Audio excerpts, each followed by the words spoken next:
Alors que la diffusion de la saison 18 de Grey's Anatomy va bientôt débuter aux États-Unis, la productrice de la série est revenue sur ce qui attend Meredith et Hay dans cette nouvelle salve d'épisodes. S'il y a bien une histoire qui a été laissée en suspens durant la saison 17 de Grey's Anatomy, c'est bien celle entre Meredith Grey, Ellen Pompeo, et le docteur Cormac Hay, Richard Flood. Cela fait maintenant plusieurs épisodes que les deux se tournent autour. Mais l'épidémie de Covid, et le coma de Meredith, a mis un frein à leur relation. La saison 18 de Grey's Anatomy va-t-elle leur permettre d'enfin se rapprocher et de partager ce verre qu'ils s'étaient promis au début de la saison 17?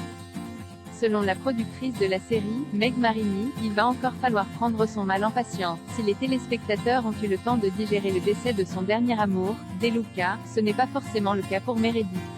Je pense que Meredith a vraiment une année compliquée la saison dernière, a-t-elle expliqué lors d'une interview accordée à TV Line.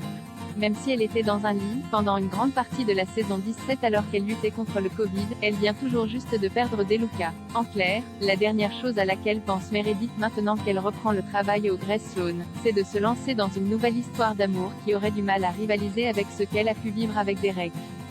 Je ne pense pas qu'elle cherche activement. Elle vient de sortir de la crise du Covid et sa carrière et sa famille ont toujours été prioritaires, a ajouté Meg Marini. Maintenant, est-ce que ça ne veut pas dire que ça va lui tomber dessus sans qu'elle s'y attende?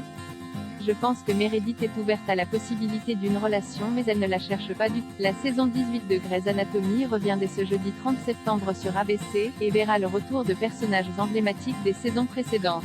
La saison 17, encore inédite en France, devrait être diffusée dans les prochains mois sur TF1.